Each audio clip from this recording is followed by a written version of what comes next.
और दोस्तों आपके अपने यूट्यूब चैनल रिव्यू वाले में एक बार फिर से स्वागत है। तो गाइस आज इस वीडियो में हम बात करने जा रहे हैं फिल्म हेरा फेरी 3 के बारे में। देखो आज से 2 दिन पहले मैंने अपने इंस्टाग्राम अकाउंट पर एक अपडेट दी थी कि हेरा फेरी 3 का जो डायरेक्शन है वो फरहाद सामजी करने वाले हैं, क्योंकि इससे पहले जब से हेरा फेरी 3 के प्रोमो शूट वगैरह की फोटोज लीक हुई थी आई थी तब से ये र्यूमर्स आ रही थी कि शायद फरहाद सामजी इसको डायरेक्ट करने वाले हैं, लेकिन कोई कंफर्मेशन नहीं था। लेकिन परसों मुझे एक अपडेट मिली कंफर्मेशन के साथ, तो मैंने ये पूरे कंफर्मेशन के साथ अपडेट अपने सोशल मीडिया हैंडल इंस्टाग्राम की स्टोरी पर डाल दी थी। तो वहाँ कुछ लोग मुझे डीएम करके ये बोल रहे थे कि भाई तुम्हारे पास क्या प्रूफ है और तुम ये ऐसे कह सकते हो यार कि फरहाद सामने जो है इसको डायरेक्ट कर रहे हैं। तो उसके कुछ मिनट बाद ही मैंने उन्हें इनके तौर पर एक पिक भी अपने इंस्टाग्राम अकाउंट पर स्टोरी में लगा दी थी। इससे ये साबित हो रहा था, जिसमें साफ साफ क्लियर पता चल रहा था कि फरहाद सामजी जो है वो इस फिल्म का डायरेक्शन करने वाले हैं। और इससे पहले ही मैंने अक्षय कुमार के ऊपर जो अभी 2-3 वीडियो पहले जो एक वीडियो बनाई थी उनके डाउनफॉल पर, उसमें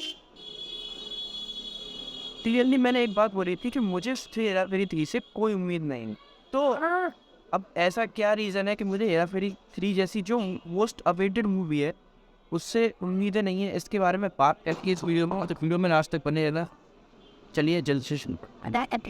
तो गैस देखो, अगर मैं बात करूं कि फिल्म हेरा फेरी 3 के बारे में, तो मैं आपको पर्सनली बताऊं तो फिल्म हेरा फेरी 3 एक ऐसी फिल्म होने वाली है जो सारे रिव्यूज से ऊपर होगी, जिसका चाहे रिव्यू पॉजिटिव आए तो बहुत अच्छी बात है, नेगेटिव आए चाहे कुछ भी आए, लेकिन किसी भी रिव्यू का उस फिल्म पर कोई इफेक्ट नहीं पड़ने वाला। क्यों? क्योंकि ये फिल्म जो है एक इमोशन है हम सब लोगों के लिए। हम जो भी जिन लोगों ने भी हेरा फेरी सीरीज देखी है ना, उनके लिए एक इमोशन है।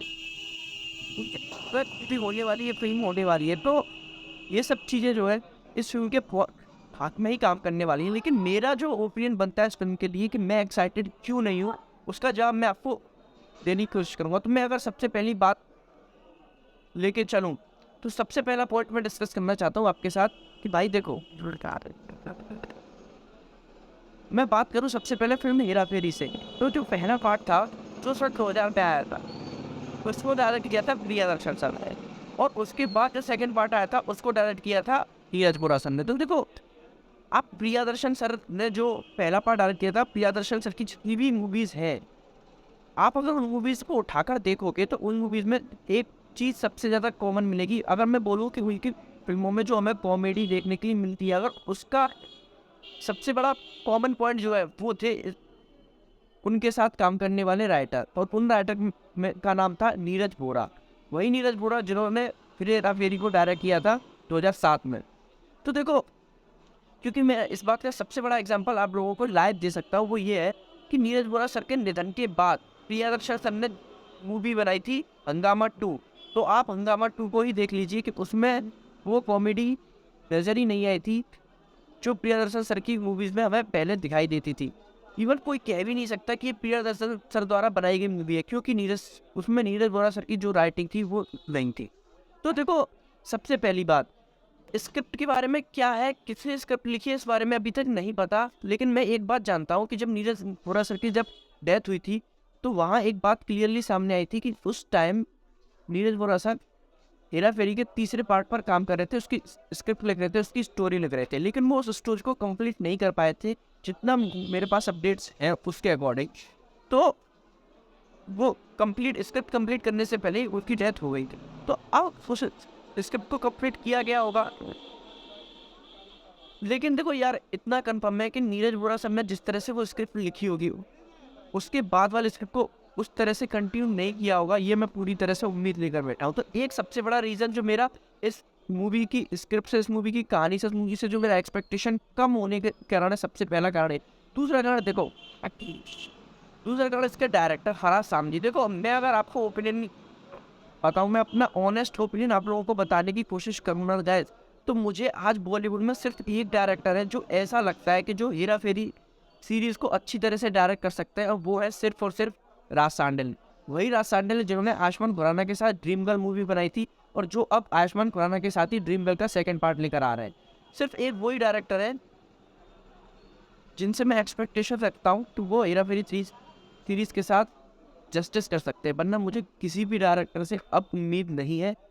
तो लेकिन इसका डायरेक्शन कर रहे हैं फराज सामजी, और जब से ये बात क्लियर हुई है, जब से बात कंफर्म हुई है ना गाइज, मेरी जो एक्सपेक्टेशन थी वो बिल्कुल ही खत्म हो चुकी है। मैं अब आप लोगों को बताऊँ कि मैं अब हेरा फेरी सीरीज से 0 एक्सपेक्टेशंस लेकर बैठा हुआ हूँ। क्योंकि देखो, अगर उन्होंने नई स्क्रिप्ट पे काम किया है तो भाई खत्म, tata, bye bye, good bye.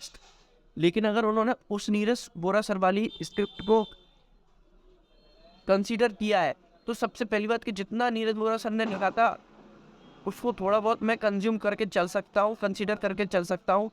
बाकी जो कुछ लिखा गया है, और दूसरा बात करता है कि उनका डायरेक्शन, भाई उनके बनाई हुई जितनी मूवीज़ है वो कितने एक्स्ट्राऑर्डिनरी, कितने हाई फाई टॉप लेवल के डायरेक्टर है फराज सामजी भाई, उसके बारे में ना मुझे बताने की ज़रूरत है, और आप लोग तो समझदार हुई, आपने उनकी कुली नंबर 1 देखी है, बच्चन पांडे देखी है, इससे पहले आप उनकी कई सारी मूवीज़ भी देख चुके हो, तो आपको पता है कि वो किस तरह का काम करते हैं। देखो, अब इसके साथ मैं आपको एक अपडेट और देता हूँ कि इसमें हमें संजय दत्त भी दिखाई देने वाले हैं, हमारे संजू बाबा भी हमें इस फिल्म में दिखाई देंगे। और देखो, इस फिल्म में वो हमें नेगेटिव रोल में दिखाई देने वाले हैं। आप लोगों को याद होगा कि फिर हेरा फेरी में एक कैरेक्टर था तिवारी सेठ का, जिसे प्ले किया था शरद सक्सेना ने, और उनका एक साइड किक था जिसको प्ले किया था, जिसका कैरेक्टर प्ले किया था रवि किशन ने। तो यहाँ इस फिल्म में संजय दत्त हमें उस रवि किशन के भाई, यानी कि उसी कैरेक्टर के भाई की भूमिका में नजर आएंगे, जो कि इस फिल्म में एक नेगेटिव शेड में दिखाई देंगे। तो देखो, मैं आप लोगों को बताता चलूँ कि इस फिल्म की शूटिंग अभी तक स्टार्ट नहीं हुई है। जो पिक आपने अब तक देखी है वो सिर्फ एक प्रोमो शूट था, एक स्क्रीन टेस्ट था, एक टेस्ट था, और कुछ नहीं। इस फिल्म की शूटिंग जो है प्रॉपर तरीके से जून या जुलाई के महीने में स्टार्ट हो जाएगी, और ये फिल्म शायद, देखो अभी तक जो अपडेट्स आ रही है उसके अकॉर्डिंग अगले साल 2024-20 में दिवाली के मौके पर देखने के लिए मिल सकती है। लेकिन देखो, दिवाली पर अब टी सीरीज जो है अपनी भूल भुलैया 3 को अनाउंस कर चुका है, तो शायद ये है कि ये फिल्म अब आगे पीछे भी हो सकती है, और शायद हो सकता है कि क्लैश भी करे। जो भी होगा वो तो अभी टाइम है, 1.5 साल है, तब देखने के लिए मिलेगा, तब अपडेट्स आएंगी तो वो भी आप तक पहुंचाऊंगा। तो गाइज, ये वो कुछ पॉइंट थे जिनके बारे में मैंने आपसे डिस्कस किया कि मेरे फिल्म हेरा फेरी 3 से कोई एक्सपेक्टेशन क्यों नहीं है, क्यों मैं अब इस फिल्म के लिए ज़रा सा भी एक्साइटेड नहीं हूँ। अगर ये फिल्म वर्क करती है तो तभी पता पड़ेगा, नहीं करती तो मेरे लिए कोई ज़्यादा डिसअपॉइंटिंग वाली बात नहीं हो। तो गाइज, आपका क्या टेक बनता है फिल्म के बारे में, इस वीडियो के बारे में? आप मेरे किस पॉइंट से एग्री करते हैं, आपकी और क्या ओपिनियन है? अपनी राय मुझे कमेंट्स में लिखकर जरूर बताइएगा। चैनल पर नए हैं, वीडियो अच्छा लगा वीडियो को लाइक करना, चैनल को सब्सक्राइब कर लेना, अपना सपोर्ट बनाए रखना, ताकि मैं ऐसी वीडियो में आप तक चलाता रहूँ। मेरे सोशल मीडिया पर फॉलो करना मुझे मत भूलना गाइस, मैं दोबारा बोल रहा हूँ। मैं अपने इंस्टाग्राम अकाउंट के लिए डिस्क्रिप्शन में डाल दूँगा, जाके मुझे फॉलो करो। मिलता हूँ बहुत से आपसे ऐसी एक और वीडियो के साथ, तब तक के लिए बाय एंड टेक केयर।